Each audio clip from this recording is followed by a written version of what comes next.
Hello बच्चों, let's read the question. The question says, refer to the given figure which represent a section of vascular bundle as in TS of a monocot stem and select the option that are correctly labeled as A, B, C and D. तो हमें क्या given है question के अंदर, हमें monocot stem का diagram given है, transfer section given है और हमें बताना है कि A, B, C and D ये करेक्टली इनकी लेबलिंग क्या है, उनका करेक्ट ऑप्शन चूज करना है.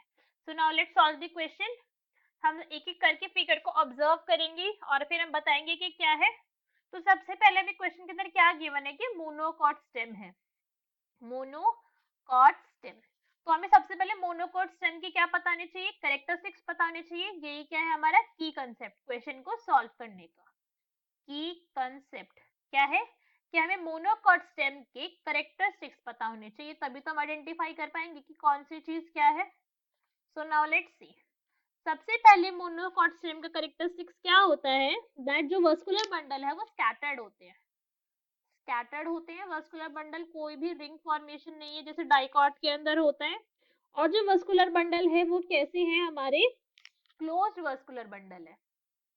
Closed vascular bundle, vascular bundle इसका मतलब यहाँ पे क्या प्रेजेंट है, इसके यहाँ पे कैम्बियम रिंग प्रेजेंट नहीं है सेकेंडरी ग्रोथ के लिए. नाउ और क्या प्रेजेंट होता है इसके यहाँ पे नो पिथ होता है. यहाँ पे सेंट्रल कैविटी ऑलमोस्ट नो होती है या फिर बहुत ही पुअरली डेवलप्ड है, मतलब छोटा मोटी सी पुअरली, बहुत ही कम डेवलप हो पाई है, पुअरली डेवलप्ड पिथ है यहाँ पे. और यहाँ पे क्या करेक्टरिस्टिक्स है अगर हम देखें तो यहाँ पे कोई भी पेरिसाइकिल नहीं है, पेरिसाइकिल इज एब्सेंट, पिथ भी एब्सेंट है. इसका मतलब क्या हो गया कि जो ग्राउंड टिश्यू है वो डिफरेंशिएटेड नहीं है. Ground tissue is not differentiated, वो डिफरेंशिएटेड नहीं है, वो एक जैसा ही जैसे कि है पूरा का पूरा ग्राउंड टिश्यू एक जैसा यूनिफॉर्म है. सो नाउ लेट्स सी, अब हम इसकी एक एक स्ट्रक्चर को चेक करेंगे कि कौन सा क्या है. फर्स्ट में क्या गिवन है ए. तो अगर हम सपोज करें कि यहाँ पे हमारा पिथ फॉर्म हुआ होगा, बहुत ही पुअरली डेवलप्ड हुआ होगा, बट छोटा सा पिथ यहाँ पे अगर प्रेजेंट है, अगर हम ये मानकर चले तो फिर क्या होगा, तो जो जाइलम हमारे किसकी तरफ प्रेजेंट है, पिथ से दूर प्रेजेंट है, या फिर हम कह सकते हैं अवे फ्रॉम द पिथ है, किसकी तरफ है, बंडल शीथ की तरफ है. तो जाइलम को हम क्या कहते हैं, मेटाजाइलम. This is metaxylem. तो ये हमारा मेटाजाइलम हो गया. Now let's see B part. B part के अंदर क्या गिवन है, ये वाला जो जाइलम है हमारा किस तरफ प्रेजेंट है, ये जाइलम हमारा प्रेजेंट है पिथ की तरफ.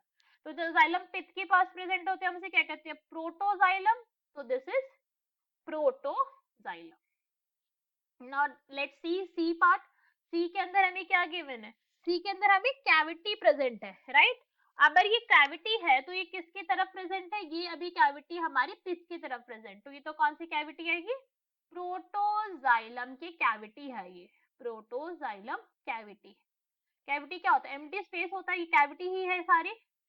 Now let's see D. D part के अंदर हमें क्या गिवन है, डी पार्ट के अंदर हमें जो ये पूरे का पूरा टिश्यू है, यहाँ पे लेयर है, अगर हम क्लियरली ऑब्जर्व करें फिगर को तो यहाँ पे ऐसे रिंग सी एक लेयर सी फॉर्म हो रही है, और ये लेयर किसकी है, ये है हमारे फ्लोएम टिश्यू की. This is phloem tissue.